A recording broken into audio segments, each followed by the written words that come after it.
Okay, this is Hannah Froling for EDUC 383 Writing Strategies and Methods. This is for the writing partners and clubs. Today's date is February 22nd of 2005. So the strategy is storytelling to figure out point of view and perspective. So this mentor text is The Most Dangerous Game by Richard Cornell.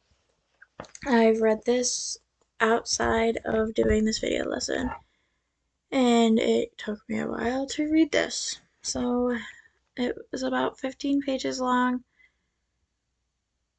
but after having read it, it would fit nicely with this.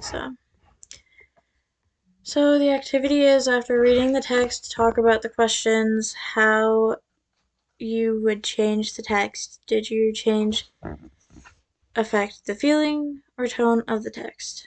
So how would I change the text?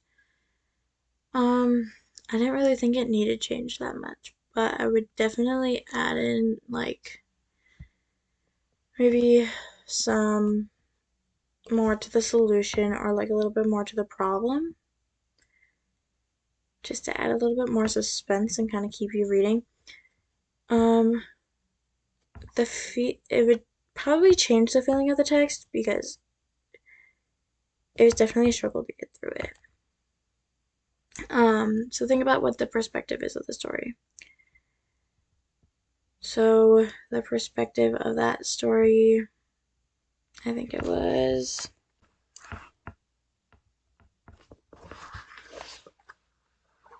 like how the what person saw it.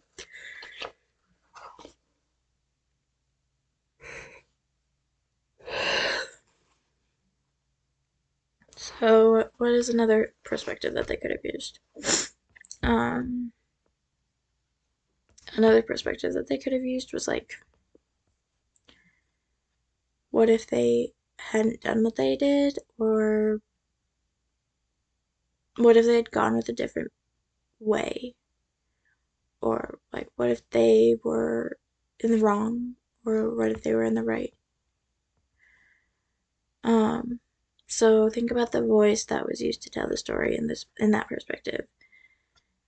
So in the different perspective, it'd still be the same voice, I guess. I wouldn't really change the voice because I think the voice is still pretty good. It still gets across what you need to get across.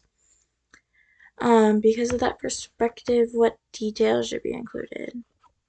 Um, Change of perspective would include a lot of the same details, but maybe just add in a little bit more to it to keep it interested, I guess. And then what should be left out? So that would be, I would leave out some of the um,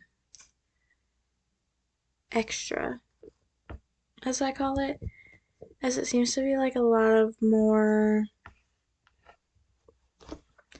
talking or like information that you don't quite need. Um, so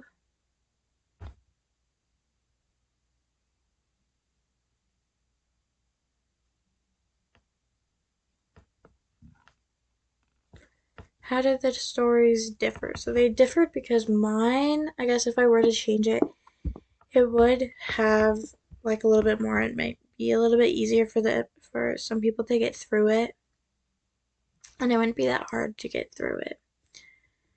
Um,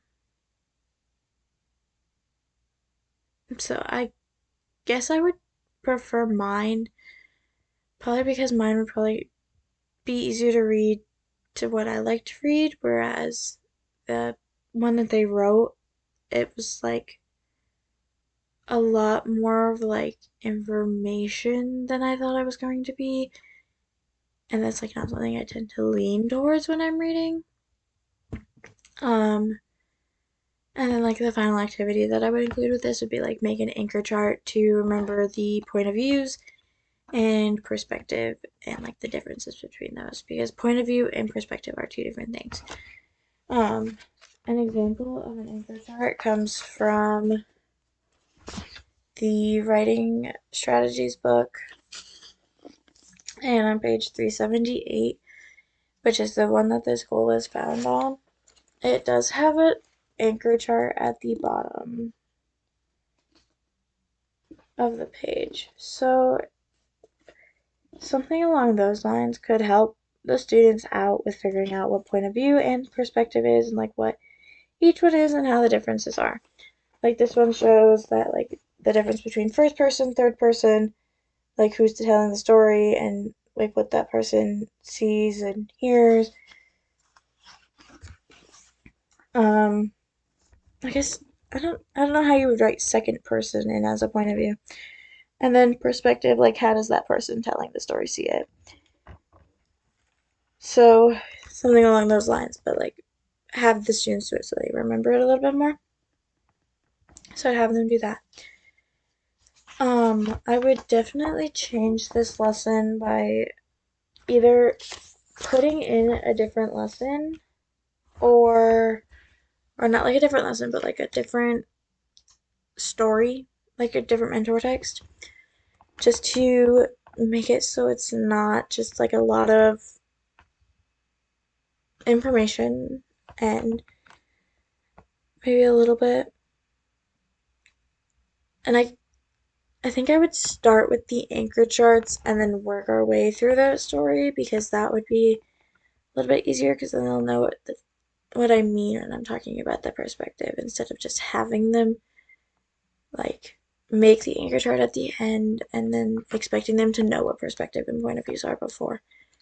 So I'd definitely switch around some of the wording and stuff.